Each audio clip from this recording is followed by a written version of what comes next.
So domains may be different. So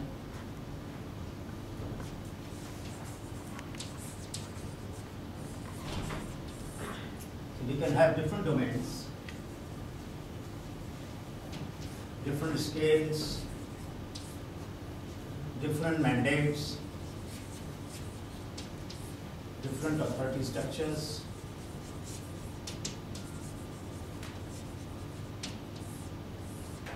different induction processes,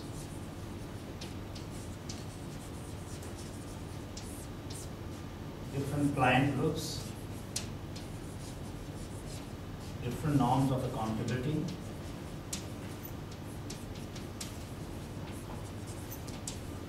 and different expectation management culture or process. Expectations of different stakeholders. And different nature of embeddedness.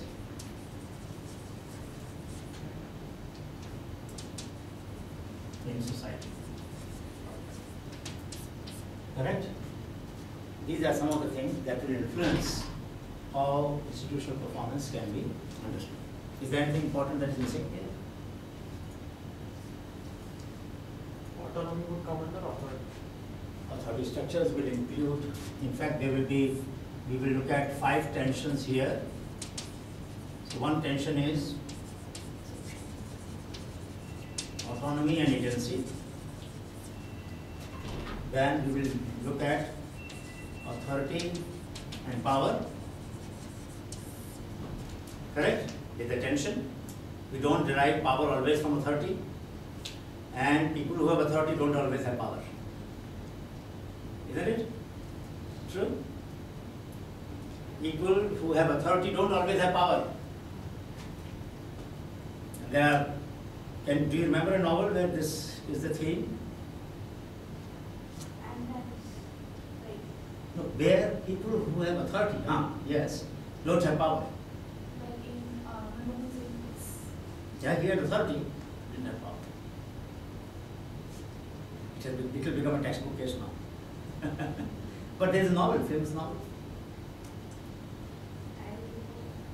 In Ayn Rand, that fellow had no authority, but he had power.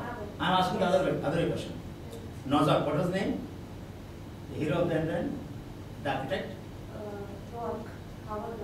Rock. He had no authority, but he had a lot of power. And that way he derived power is interesting. And very interesting, I think. That's an interesting case to understand how you create this, how do you resolve this tension. He resolved this tension in a way. He resolved this tension. He was an outsider. Right? So, but I want a case where a novel where authority was there but no power.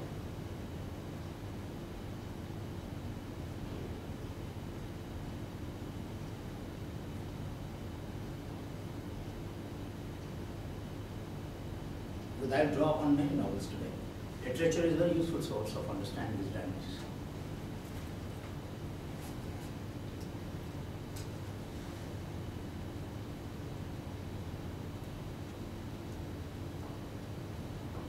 Mahabharata, epic. He had a lot of authority. Felt helpless. And the whole epic is an elaborate description of how the highest authority on the land. I mean, at that time, from whatever we understand of history, he would have been the most powerful king. And yet, had no power. Couldn't do anything. Could not even persuade his children. Could not get his wishes implemented by his ministers. Everybody gave him advice as to how he should conduct himself, including his wife. Everybody seemed to feel that he was letting them down. Every stakeholder felt let down by him. Professor, shouldn't you be using advice when you are at a leadership? Correct, you should. I agree. The point is, only you should be receiving advice. I'm trying to bring the paradox. That yes, when you say somebody is only receiving advice, what you mean is that fellow is bechara. You know? Nobody wants to be a bechara. You want to be a learner, you want feedback, certainly you need feedback. I agree with you, 100%. But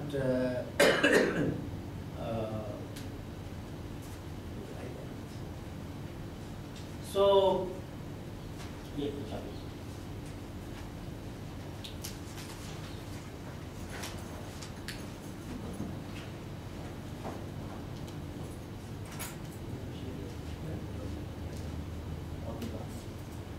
so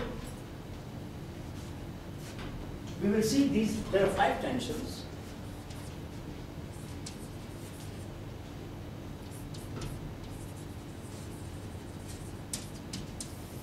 At what scale do you exercise authority? You may be a king, you may be a, let's say, charming prince of a small pond, choosing your own pond, that famous book that I mentioned to you once about. Anybody read that book? You know, choosing your own pond is a very interesting book. You can be a charming prince frog of a small pond, or you can be an ordinary frog with great ambitions of a large sea. It depends what pond you choose. In other words, your peers can be other IIMA students in IIMA, or your peers can be doctoral students anywhere in the world. It's up to you. In our institute, people do this, sir, I'm doing better than that. Oh, I see, that's the point. Oh, I see, I didn't know that. That is the way to achieve excellence? Yeah, sir, you're trying to do better than what our peers are doing. Who are your peers then? You understand? The biggest tension, the most important tension, at what scale of peer group, or what scale of aspiration, what scale of institutional boundaries do you think you are accountable to? Are you accountable as a student? Are you accountable as a citizen? Which accountability is important? So we will look at that, scale and sustainability. And can institutions become accountable only by narrowing down the vector of accountability to the boundaries of organization? Can any institution become great? Can any institution ever become great if the citizens, of the members of that organization, which we are trying to understand as an institution, which is non-bound, rule-bound, value-based leadership, which is internalized, etc., self-regulating. That's why we are using the word institution for that organization. Now, can that organization ever achieve greatness if its members consider themselves accountable only to the boundary of responsibility or domain of organization? Any institution. In other words, if there is a crisis in society and members of an organization stay bound to their seats, because that's what the organization expects them to do, rather than starting out and joining the social upsurge or whatever feeling there are. So for example, if there is a civil protest and the organization member says that we want to take a half-day leave and go and join that, and the organization says, no, I will terminate your job if you did that. All right, so thank you, and mass exodus takes place. 250 people leave the organization and join that, and then come back next day morning. The organization recognizes that, yes, at that moment that was important role. I should not have said that. Sometimes there are moments, not always. You cannot do it every other day. But once in a while, history offers that opportunity to people to decide where does lie the locus of their accountability. And that accountability could be to broader boundary than the organizations. So there are, every society will have such moments. You know what happened in Fukushima? What is Fukushima nuclear project, nuclear power plant? What is Fukushima? What is the name? Fukushima? Yeah. Japan? And? Fukushima. Fukushima. What happened? The organizational mandate says, yes, you have to go and switch off the reactor, knowing fully well that that is the end of the road for those people. If they say, now look, I am looking the other way around, turn the argument to its head now. The larger social interest says, life is first. If you are living, then only you can fulfill your responsibilities. Organization says, at this moment, you need to die.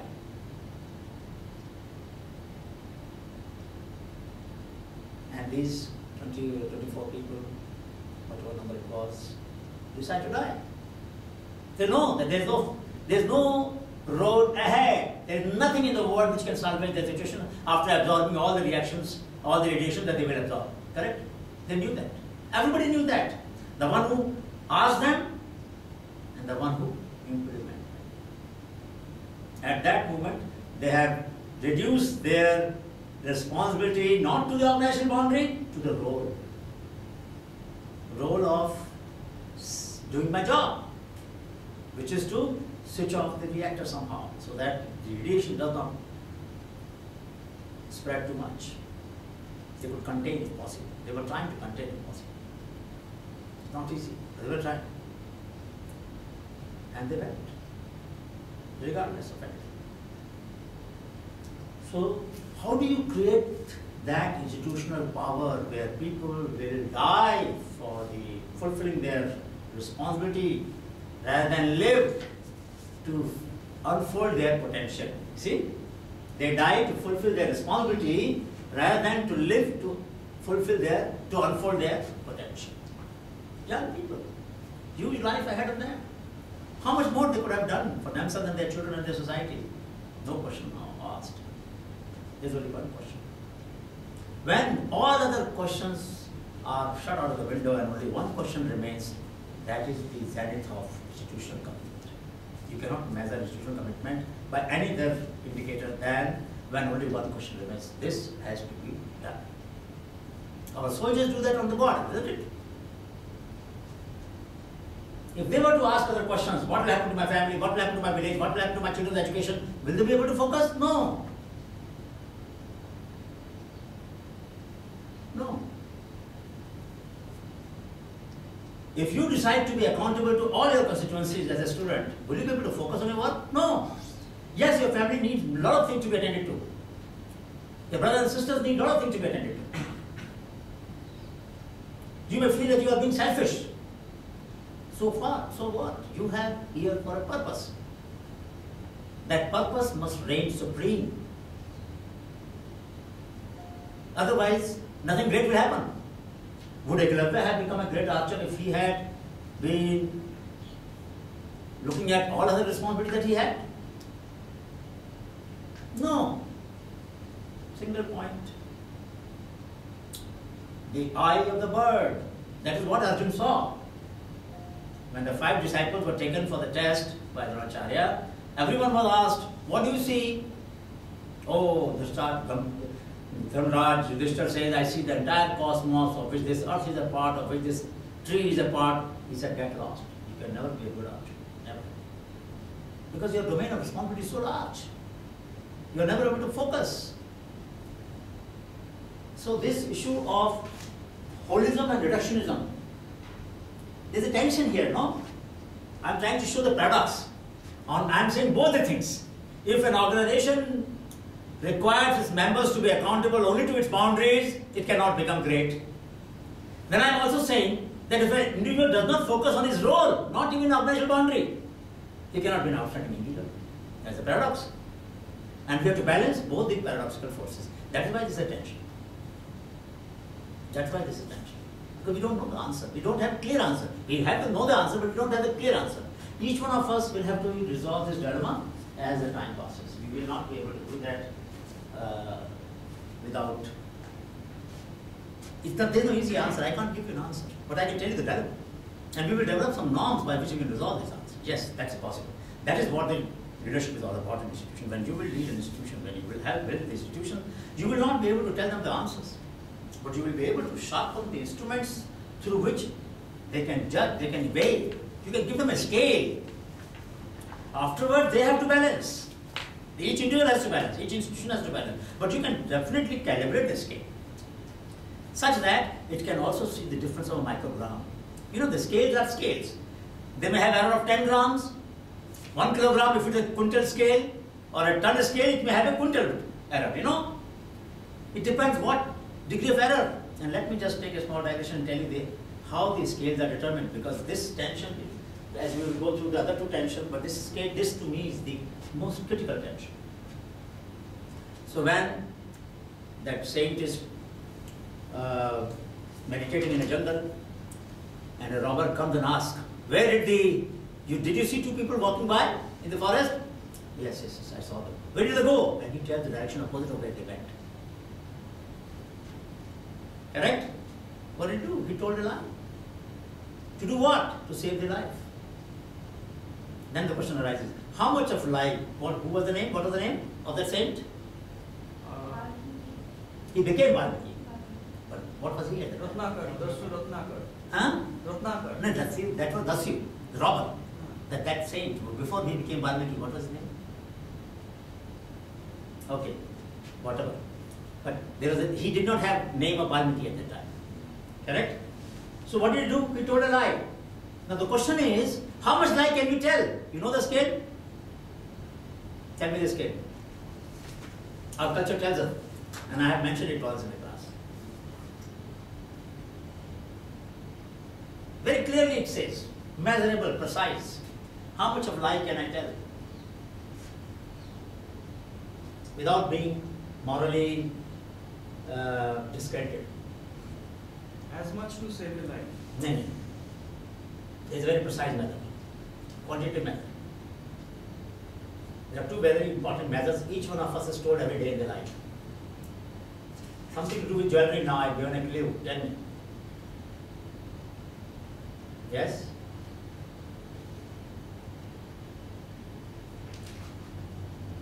It's purity of that you. Intention. So tell me, what is the method? Correct? How many? Try hard, try hard, try hard.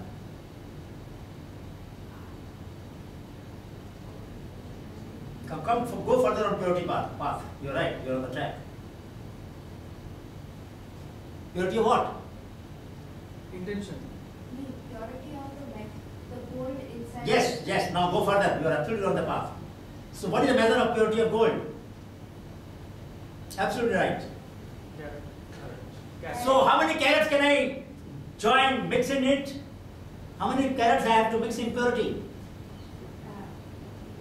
How many? 2. That means you cannot make a jewelry out of 24 carat, correct?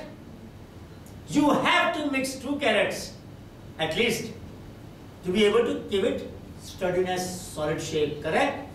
Otherwise it becomes very malleable. Gold cannot hold its shape if it is 24 carat. So that is the measure of how much lie I can say, up to 2 carat. 2 by 24, 1 by 12. याद रखना भाई, every day your quota is 1 by 12. सही है? That is your quota. Legitimate quota, moral. You are not violating, transgressing any spiritual boundary. इतने झूठ तो चलेगा किसी के साथ भी. 1 by 12, that's all. But if someday you tell more lie, then next day you should compensate. That's the average quota. And don't accumulate all of it in this age. Then he says, I have completed my life quota in one next time. That will not do. That will not do. That will not do. Little bit of adjustment is possible, but if you say, I will tell all the lies of my life in the next 2 years, and then all my life I will live truthfully, 100% purity, 100% truthfulness, that will not work, because you would have done enough disaster, enough blunders in that 2 years. So average, about 2 carat. How much of impurity can I mix? How much of impurity can I mix in wheat flour? How much of salt should I mix? Not impurity. How much of salt should I mix? हाँ? आटे में नमक के बराबर. ऐसे बोलते हैं ना, कितना झूठ बोलो? आटे में नमक के बराबर. नमक दिखना नहीं चाहिए, मुंह में नहीं आना चाहिए. सही है? आटे के स्वाद में नमक का स्वाद नहीं आता है आटे में. You never taste the salt in the flour. You don't. You don't. But you can. You are allowed. And you are given a measure. You see the culture? Culture provides, this is what your role is. As an institution builder, your role is to specify the limits.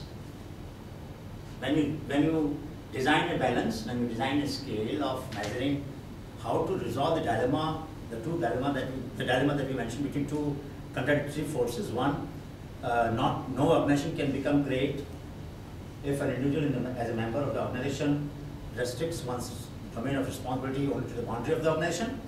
And the tension, the other end is that if no individual can become an extraordinary professional or extraordinary committed or extraordinary, cannot achieve extraordinary excellence in his discharge of responsibilities if he does not remain unflinching, does not show unflinching commitment to the role.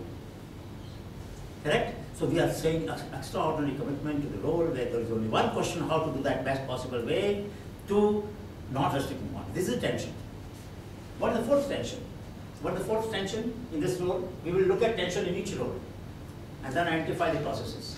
So what is the fourth tension when it comes to authority structures?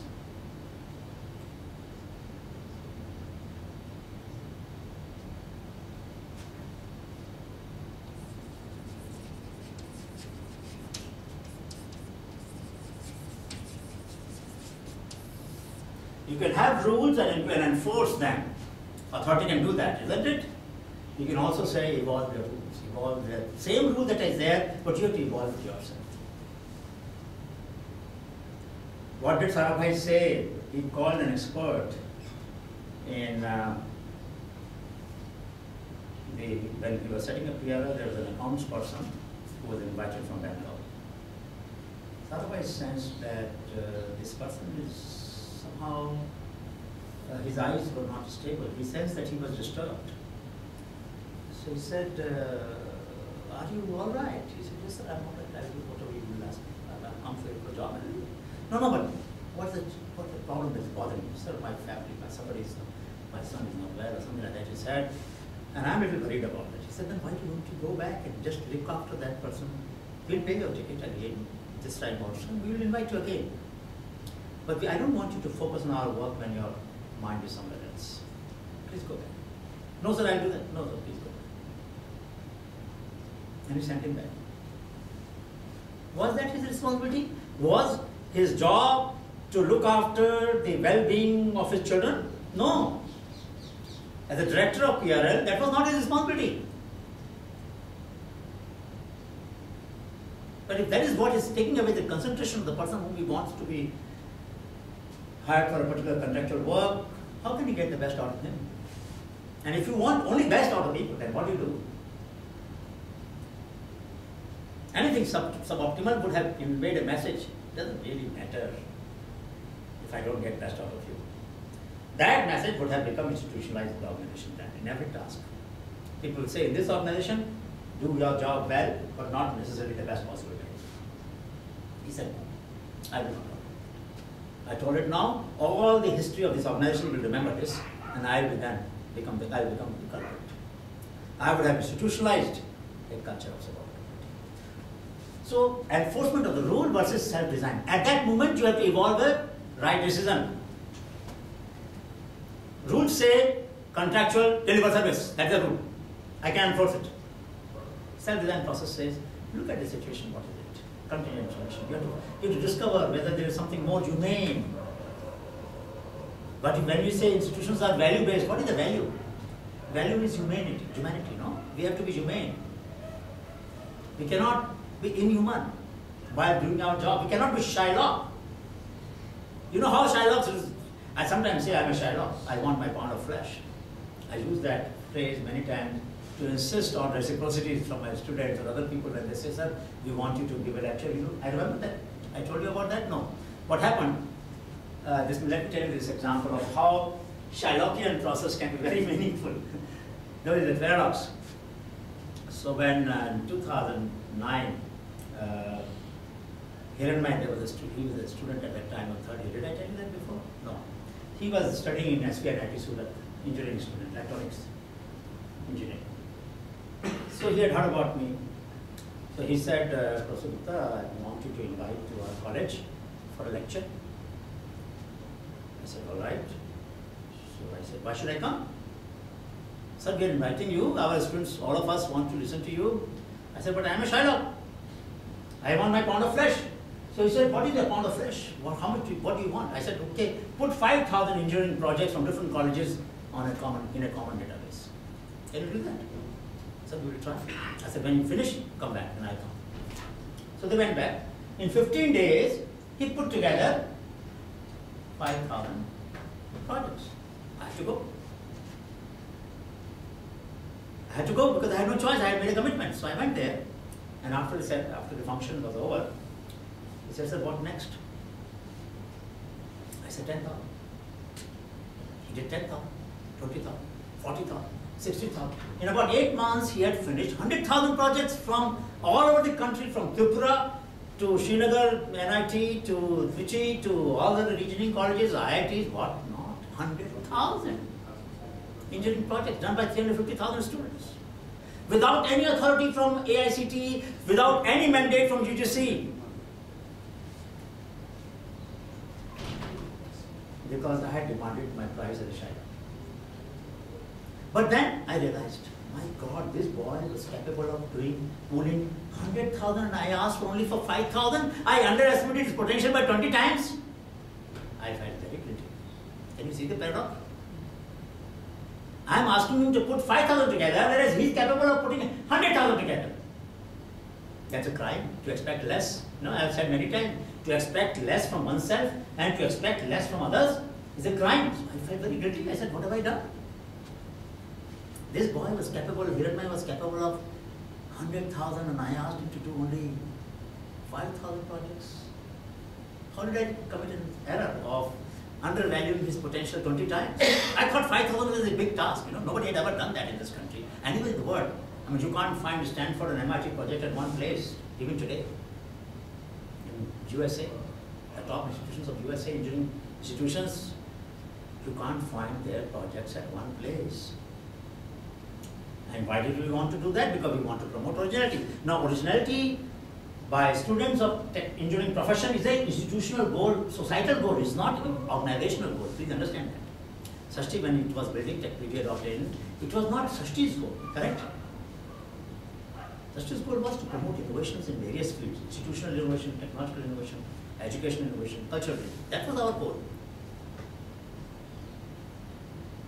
This is the goal of, actually speaking, if you ask organization, AICTE and UGC should be doing that, no? They didn't do that.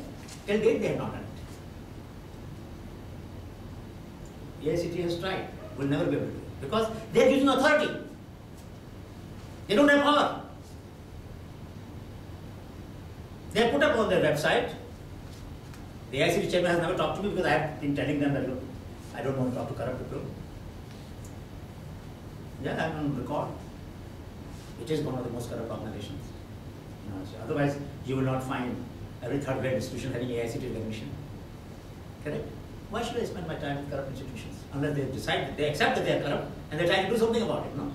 Then it's okay, then they can deserve my time, otherwise I won't spend time. I refuse to spend time. I have power, no authority.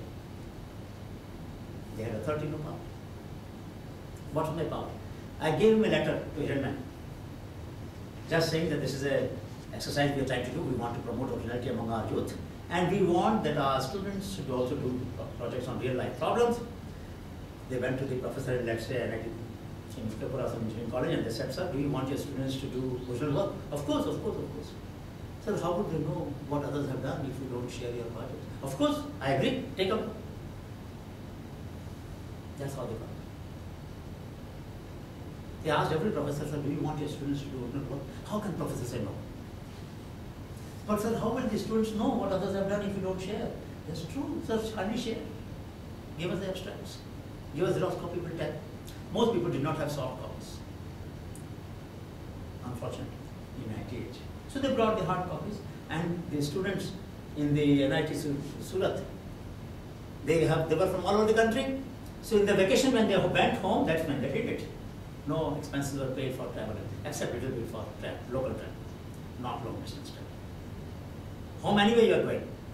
From home to the college, if you have to go by auto rickshaw or something, that fare you can claim. That much we will spend. So we spent about 3-4 lakh rupees, that's all. For pooling 100,000 projects, can you imagine? From all over the country. It's possible. We had no authority, please understand. We had no authority. We did not enforce any rule because we were not rule makers. Could I ask? And then AICT issued the rule. They have issued a circular. And they are not able to get it done. So enforcement of rules versus self-design, creating that value. You ingrain your goal in somebody else's life space as if it is their goal. Correct?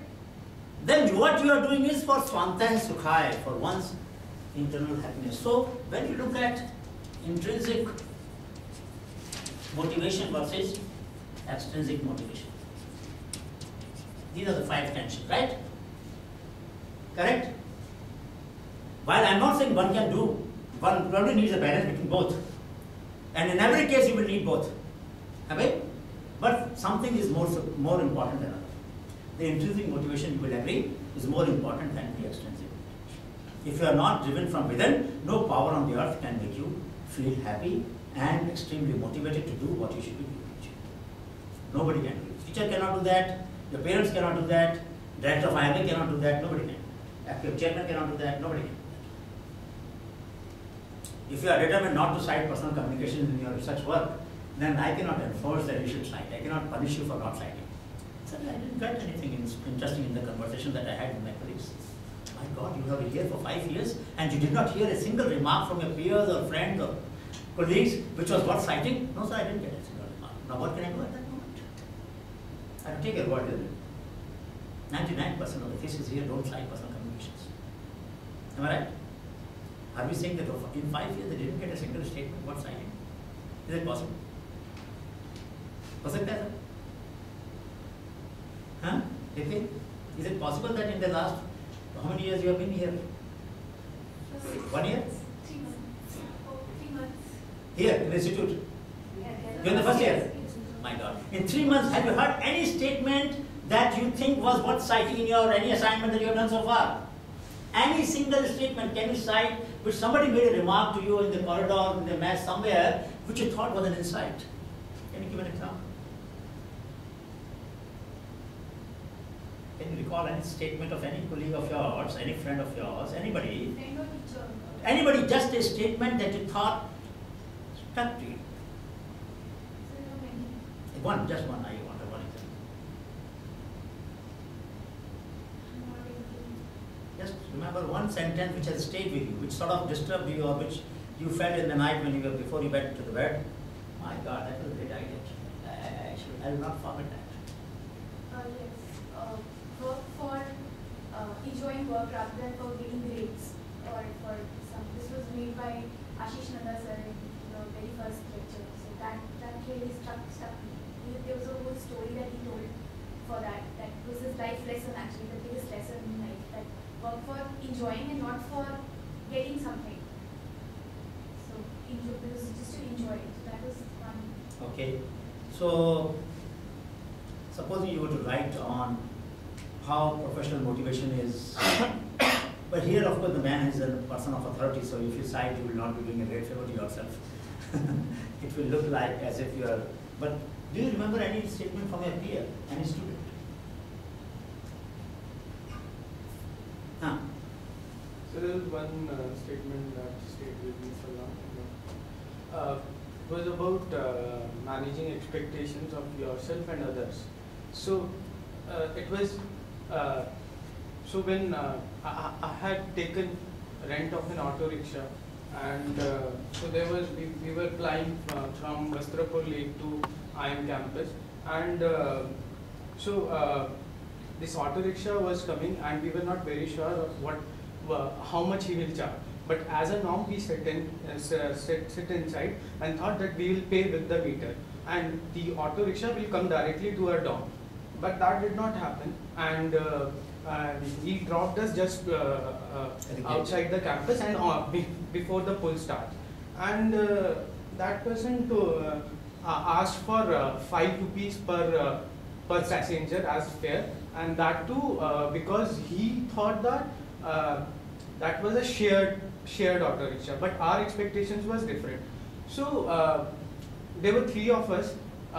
2 of us insisted that we should not pay him We should not pay him 20 bucks because he has not met our expectations. And I was of the view that I get his mind. He knew that we should not share. Because He didn't know that we were all going. we expected him to come till dawn. And then I argued and they did not pay, then I paid. In hiding this fact, I paid to him extra. And then I had this conversation with this friend that had I done the right thing or not. So the lesson that I learned was, I was always cognizant of his expectations, that his expectations have not been met. But I was forgetting my expectation, that when I get into a transaction and when I did not get out of that transaction how much I invested, then I should also take into account that factor. And therefore there was some reason to, not set that norm of paying extra when a clear communication has not happened before. What is the answer? Then what is the norm? What the lesson you drew from this? It's a very painful story, but tell you why. There is a tension. I cannot say that clearly that I have now resolved that whenever expectations are not clearly set at the outset, how much weight I will give to other person's expectation and my expectation. And this is a personal one. Where is the balance taking at the moment? Still where I started from. And from a behavior perspective, I always tend to discount my own expectation. You will be happy in your life. I have not been very happy many times whenever I have given more weightage to my expectation. Okay.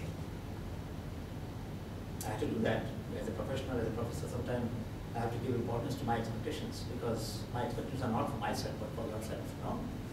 So when I expect you to do better and I don't find that you're doing that as good as you should, then I have to give weightage on my expectation, correct?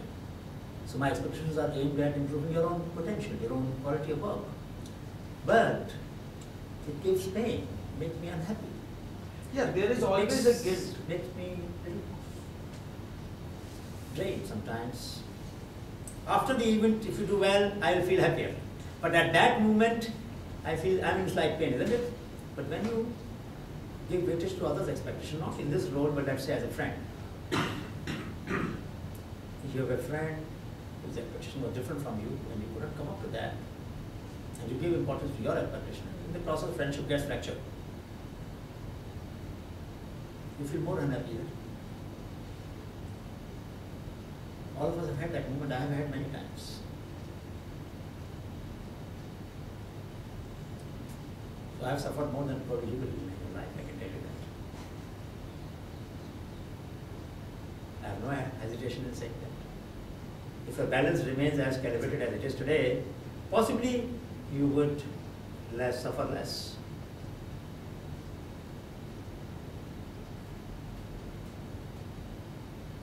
Because you would have always subdued your ego. Even if morally, professionally, intellectually, ethically, your expectation was right, but by not giving it too much weightage, you would allow it to be weighed by others' expectation, and perhaps you might achieve happiness over certain worldly parameters of success. That's possible. Now, that decision is yours. What do you weigh more? Living in an ecosystem where people are around you are happy, or living in a system where everybody is under tension but something great is happening? So there has to be a balance. Some people will take you for a ride. I know that. I agree with you completely. I'm not saying that did I say that I'm wrong and he's right? I'm not saying that. I'm saying I'm unhappy most of the time because of this, for that moment actually. I'm happy otherwise. I'm great. I enjoy my life like anything. You can see that. I love every moment for me is a moment of bliss. Otherwise I can't harness my memories properly, isn't it? I can only harness my memories swiftly because I enjoy that moment. There is no doubt about it. But every day in the night when I reflect on things that I've done, I know the moment when I have intense pain. So it's like a deep, big needle injection. That moment the needle is very big and it pains. After some time when the injectable liquid has dispersed in the body, it might give me some relief. But the moment when needle punctures, it pains. So I don't know. Balance is never at that instantaneously, isn't it? It takes a whole life sometimes to achieve the balance. No? And sometimes the whole life you don't achieve the balance. So it's easier said than done that yes, we should balance. How do we balance? We are emotional beings. But if you don't balance at all, paradox, if you don't balance at all, we will be unfair to people. So therefore, to fulfill somebody's unfair expectation, a child or a student or a professor or whatever, it could be any kind. It could be completely immoral expectation. Or it could be moral expectation. And you trust to make somebody happy, you succumb to that. Sometimes in a relationship you can do that. Unequal relationship, asymmetrical relationship. It could be physical expectation. A professor may exploit his student. Correct? And Jesus said, but I thought, what have we done? Though your aim may not have been to seek favor for that. You may have done it as a human being, not as a student. But roles can be confused. It can be seen that you were trying to seek favor.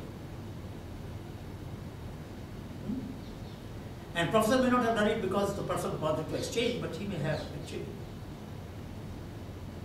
converted into from one role to another role. So I see your point. It's not easy though. And we have to be careful about this. That when we transfer the unsettled IOUs from one role to another, we can create tensions here. Our motivations, which led us to take a decision in one role, may become, an intrinsic motivation may become an extrinsic inducement. If I transfer my IOUs from one role to another, how do you balance that? You have already crossed the boundaries. You have already transgressed. There's a beautiful book by Lord C. Douglas, Forgive Us Our Trespasses. The title of the book. Forgive us our trespasses. Trespasses crossing the boundary. We all do that. It's a biblical story. In the Bible, there's a lot of discussion on this. And in all epics, actually. We all have that. When Lord Krishna goes to Karna to ask for his kavach, he went to get his kavach. Remember? Huh? Kavach and Kundal. What did he do? He transgressed his roles. He went as a beggar, knowing that in the role of a beggar he will give everything. He never says no to the first beggar. Correct? But his role was also to make Arjuna win the war. And he knew that Karna would not be invincible, no matter how much he may have faith in Arjuna. No matter how righteous Arjuna may be, no matter how righteous Pandavas were, Karna was invincible. What did he do? He transgressed the roles. Isn't it that? Very difficult, no? So as a professor, I transgress my role and become a romantic lover. Huh? Then I am transgressing my role. Extract a favor. And then come back to my professional role and expect discipline. Why? Very difficult. I have to do that, but not easy.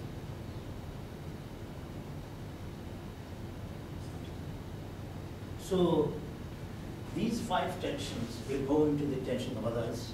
But please, it's good that you asked this question, but you see that institutional building process involves dealing with these tensions in each road, and we'll go each road one by one. But let us focus for a minute in our 30 structure itself. You will see the point. All of us in a 30 have certain power.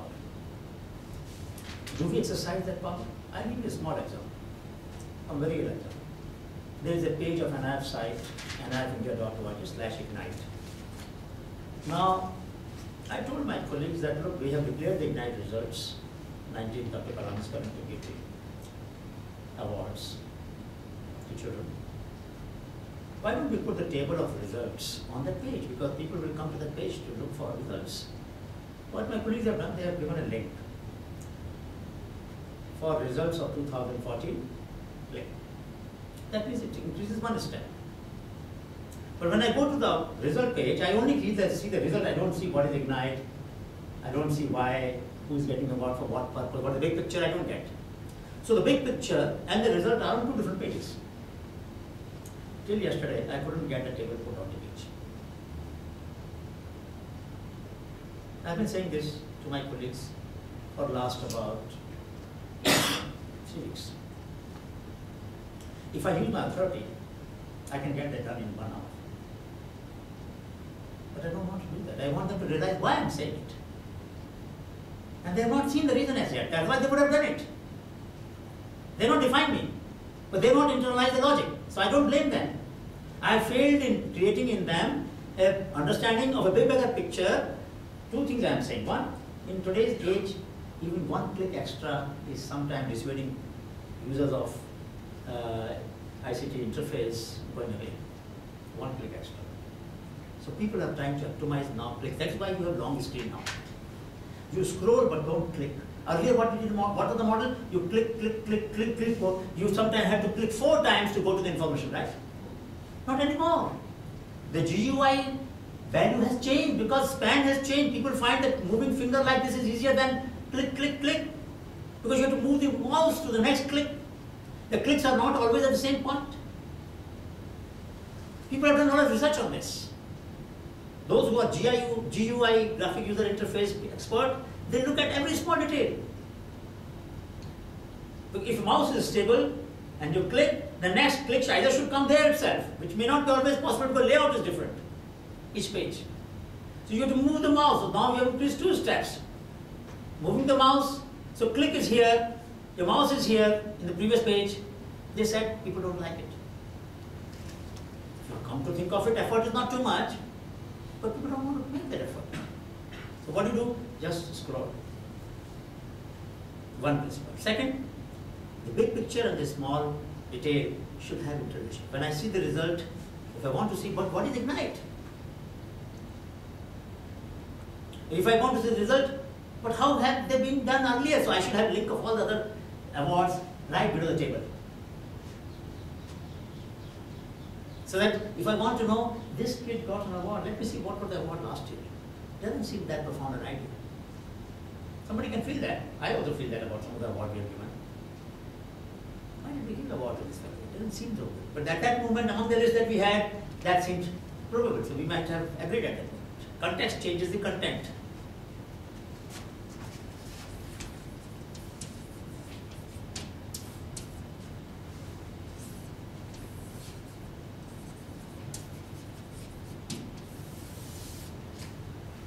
One of the cardinal principles of the institution building process is context changes the content. You remember that story of Akbar and Birbal?